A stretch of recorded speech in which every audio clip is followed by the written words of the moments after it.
perhaps I should say hello there, and welcome back to Mancinima. For this special episode, what we're taking a look at today is 25 years of Star Wars Episode 1, The Phantom Menace.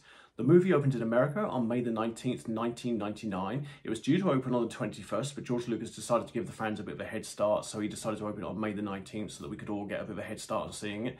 And my wife and I, we actually flew out to America to see the movie on its opening weekend, so we actually got to see it on the May the 19th, obviously ahead of anybody else. Now, the movie opened in the UK on the 16th of July 1999, so because we saw it earlier, and this was in an age where the internet wasn't really a massive thing back then, we were able to see the film and keep the secrets for, you know, when we came home, because I didn't want to spoil it for anybody. I wanted people to go out and see this film on their own terms and enjoy it, you know, fresh as I did. So, yeah, Star Wars Episode 1, The Phantom Menace was a massive success. I know it had its detractors when the film was released. A lot of people didn't really see it as being comparable to the original trilogy. And there was a few things they didn't like in there about the politics. And there's obviously the Jar Jar haters and things like that. It didn't really bother me. I really enjoyed all of it. Jar Jar didn't bother me at all. I loved the movie. I remember having one issue with the Neimoidians when I watched it because I couldn't really understand what they were saying in the cinema that we were watching in, which is the Chinese Theatre, which is one of the best cinemas in the world. But I couldn't understand what they were saying, so I had a little bit of an issue with the Neimoidians.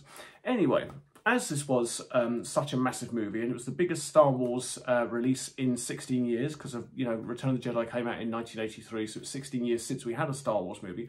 All the excitement was building, and in the build-up to that excitement, Star Wars was promoted, or Star Wars Episode 1 was promoted in a number of ways. So what we're going to take a look at on this episode, because there's a number of things I'm going to try to get out in episodes for you. If I don't manage to complete them, I'm sorry, but I'll try to do a bunch of them. In this episode, we're going to be taking a look at Star Wars Episode 1 foodstuffs. So the stuffs that when you could walk into a grocery store or a supermarket or something like that, you'd find on the shelves that were advertising Star Wars Episode 1. Now, they did a big job back in 1997 with Star Wars, the special editions, which came out, the reissued films. It was the 20th anniversary of those movies, so they promoted it on Pepsi cans and the Tazos. Do you remember the Tazos, the little disc things that you used to be able to get hold of? And they decided to do it again 2 years later for The Phantom Menace. And I think it was actually one of the biggest marketing campaigns that had ever been done for a movie, or especially for a Star Wars movie. Now, while I began my search scouring the supermarkets for Star Wars Episode 1 product, one of the first items I found was a Wall's 4 lolly pack of Star Wars Battledroids. Now, the lolly itself, I can't remember whether it was apple or whether it was lime tasting. Obviously, they've been long gone and they don't produce them anymore. But it was sculpted in the shape of a Battledroid from the movie. And over on the left-hand side of this 4-pack box, you had a photograph of the actual Battledroid from the film. And it was set against a kind of a star field, a kind of a purplish star field, and a green grass, which you can associate with Naboo. I think we had a number of these during that kind of period, because I think we had these around, like I say, July time the movie opened in the UK. So it was getting into summer, getting into that hot weather, and every now and again, if I had an excuse to go past the freezer department in the supermarket, this would be the one that I would pick up, because they were really quite nice and quite refreshing. Unfortunately, you can't keep the ice lollies. Oh, God, well, maybe you can. Maybe if you've got a fridge that would last that long, maybe you could. I don't know what state they'd be in. But you can't get the lollies themselves, but I did keep the cardboard box, and that was the picture that you would have seen on the screen.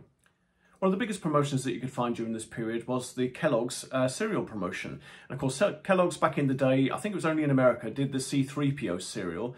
And there's been kind of a connection with Star Wars ever since. Now, they did some absolutely fantastic packets for this, and they even went as far with this promotion as to advertise it on one of those little cards that you used to get on the supermarket trolleys. Remember they used to have those little base cards where they'd advertise whatever products were inside? And they did this base card, and I think it had Jar Jar on one side and Darth Maul on the other, and a photo of the Cocoa Pops cereal and the game that was on the back of the cereal. Now, I may or may not have liberated one of those stickers from that trolley. Yeah, say no more. Anyway, there was some fantastic colourful packets which you had here. It was across all of the Kellogg's brands, so you had like Frosties, Cocoa Pops, cornflakes and things like that. And I'll pop some of those up over here so you can have a look at those.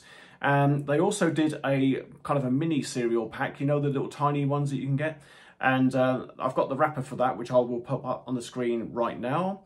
And what was lovely about these cereals is that each cereal, the bigger packets especially, I don't think the little ones came with anything, but the bigger packs especially came with these little tiny gold statuettes.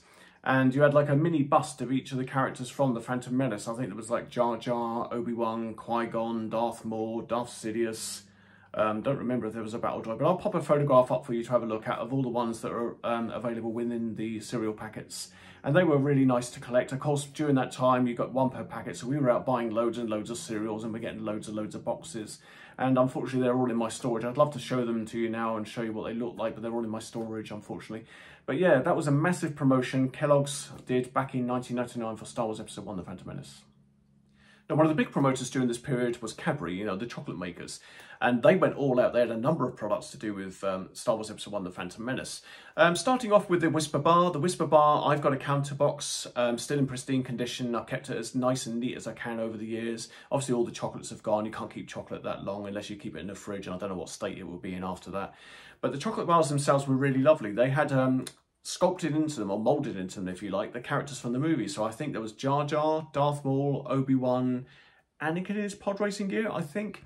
And I think also Queen Amidala. So kind of the key characters, key promotional characters from the movie. They were sculpted into the chocolate bars themselves. So I've managed to keep the box, and I think somewhere I've got some of the wrappers, and I will pop a photograph up on the screen so you can see that.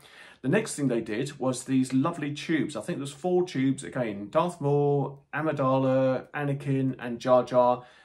Each of them came with a photograph of the key character on the front of the tube. They were filled up with Wispa bars, and on the top of the tube you had these gold busts of each of the characters, so Jar Jar Maul, Anakin and Amidala again. So they were absolutely lovely. I've still got those somewhere in storage. The other thing they did was these plastic tubs. There was a white R2-D2 and a black Darth Maul, again filled with Wispa bars, and they were sculpted in. They looked really quite nice. I think they only did 2 of those. The other thing they did was lightsaber tubes. So these were just like, if you like, long wallpaper type tubes, but they were filled with Wispa bars again. So you had a red one for Darth Maul, which was split into 2 bits with a little band in the middle like his hand, also like 2 red blades coming out either end.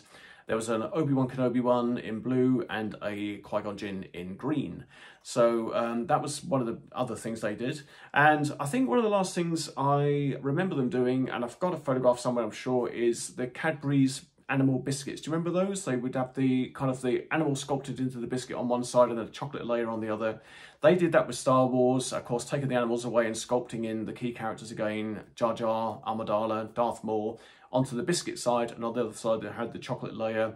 And I will flash up on the screen a photograph of the multi-pack that it came in, because it came in a big packet, and then you had all these little tiny mini packets on the inside. So that was some of Cadbury's products. I think they did a number of other items as well, which I can't recall at the moment. But Cadbury's, as I said, went all out to promote Star Wars Episode 1, The Phantom Menace.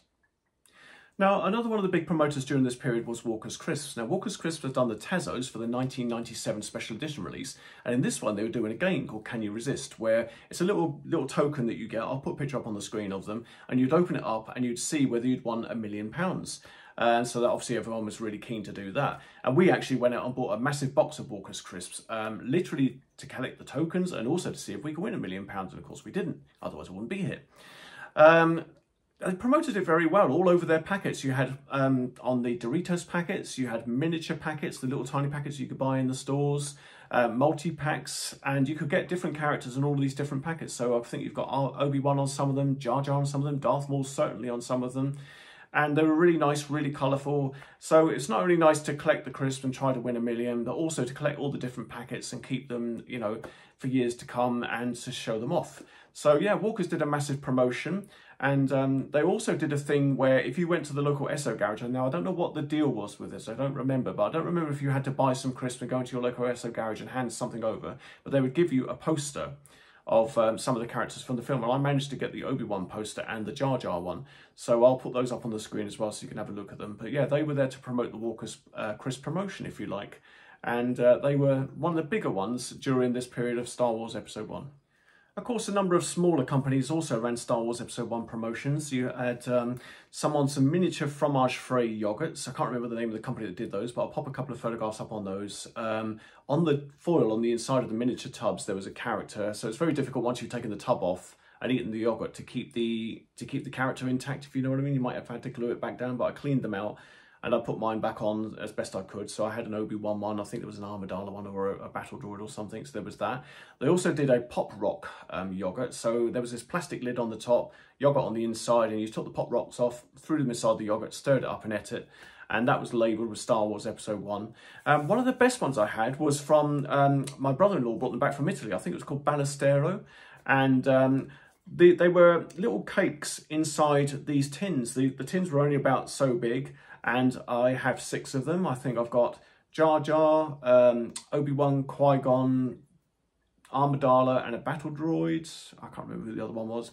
But yeah, so you've got 6 of those tins, and I'll pop a photograph up on the screen of those as well. But they were really lovely, really nice collectibles, and so beautifully done. And I've kept them in a nice storage as well. So, you know, I'll have those for years to come. Those are the kind of things that bring back really good memories. So yeah, some of the more quieter promotions, if you know what I mean, to do with Star Wars Episode 1. But I hope it shows you how far and widespread this promotion went across various different brands. But we can't leave this food promotion video talking about Star Wars Episode 1 without talking about the biggest promotion that took place during this period, which was the Pepsi, KFC, Pizza Hut, and if you're in America, Taco Bell tie-in. Now, these 4 companies worked together to do the massive promotion, the biggest promotion that Star Wars Episode 1 had during its release.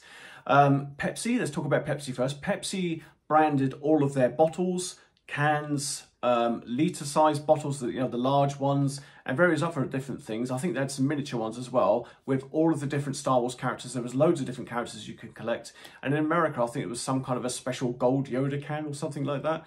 But yeah, you'd see Obi-Wan, you'd see Jar Jar, Darth Maul, Qui-Gon, Amidala.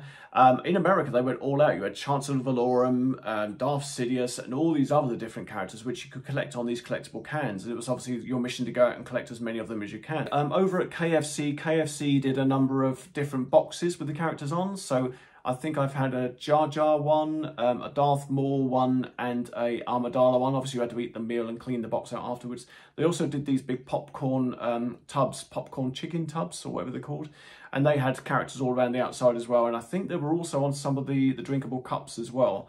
So, yep, that was KFC. On Pizza Hut, in America especially, they had loads of different characters on the lids of the pizzas. So, of course, it would be nice to kind of go in and say to them, can I have a fresh one without a pizza being put in a plain box? I don't mind, but as long as I can keep the other box for myself. And again, they did main characters, Amidala, Jar Jar, Darth Maul, and I think I've still got my Jar Jar one, which I'll put a photograph up of. The other thing about these places is that in America, you could go in and buy your foodstuffs and they'd give you a little toy to come with it. It came in a little cube and you didn't know what you were getting until you opened it up. And when you opened it up, you'd have the toy inside. And I think from memory, the inside of the box opened up into some kind of photograph or diorama or something like that. Yep, there was a number of those released. I'll pop a photograph up on the screen of what they were. Yep, they came in kind of cube boxes or sometimes oblong boxes, depending on the size of the thing that was inside. I remember there was a Darth Maul speeder bike thing inside one of them, so that had to have a longer box. And there was battling, I think it was a Gungan fighting a Battledroid, kind of you remember rocking robots, that kind of thing? So there was something like that as well. Yeah, loads of different toys that you could collect from the various different restaurants. I think you had to go to KFC for some and Pizza Hut for others and then Taco Bell for the others. And you had to go to those 3 restaurants. So that worked really well if you were collecting the set. You had to literally visit those 3 restaurants to get the sets. Over here, again, we got downsized. We only had a few of the collectible toys in these restaurants. And the other thing that they did over here, which was huge in America, and I'll talk about the American ones in a moment, is we had cup toppers with Jar Jar, again, I think Amidala, Anakin, and possibly Darth Maul. But in America, they went all out. You had Sebulba, again, Darth Maul, Captain Tarpals, Battledroid, I think. So they had a number of them. I'll pop a photograph up on the screen of those. Yoda was one of them. I think maybe we might have had Yoda as well in the UK. I can't remember. So yeah, it was an absolutely massive promotion. I don't think I've forgotten anything else to do with that promotion. Apart from, if you went into the restaurants over here in the UK, they had giant 7-foot tall statues of Darth Maul. Sorry, he wasn't 7 foot tall. Jar Jar Binks was 7 foot tall, and Darth Maul was a little shorter. Obviously, he's shorter in the film. But they did these life-size statues that were inside the stores. Now, of course, everybody wanted one of these, and everybody was offering big money for them. And they were going for silly money on the internet. Once the stores were, you know, getting rid of the promotion, they would literally just throw them in the bin. Now, we did go and do a little bit of dumpster diving, and originally I managed to get a full, complete Maul. The only thing that was broken about him was the lightsaber blades, because kids come in and they swing on them and the staff didn't care. So the blades got broken, but I do still have his original hilt. So what I did is I put a Master Replica's lightsaber blade in his hand, and he's holding that, and if I want to, he can light up. Double-bladed lightsaber, that is. Lovely to see Star Wars Episode 1 back at the cinema. If you've enjoyed this video, you know what to do. Click on the thumbs up. Don't be a Jar Jar thumb bandit and click on it that way up, being clumsy and stupid. Click on it this way up, please. Thank you very much. Appreciate that. And subscribe to the channel. We've got loads of different videos on this channel. There's some previous Star Wars ones on here from Star Wars Celebration, but otherwise there's film reviews, there's stuff about dinosaurs and all other kinds of things, travelogues and things like that, which you might want to be interested in. There's actually a video of the Star Wars ride in California. I think it's called Rise of the Resistance. There's a video of that on this channel as well. And come and have a talk to me in the comments. Tell me what you collected when Star Wars Episode 1 came out, especially the foodstuffs. I'd be interested to see if you've got any interesting foodstuffs that I've not heard of that came out during this period. Thank you for watching once again. I'll speak to you all on the next.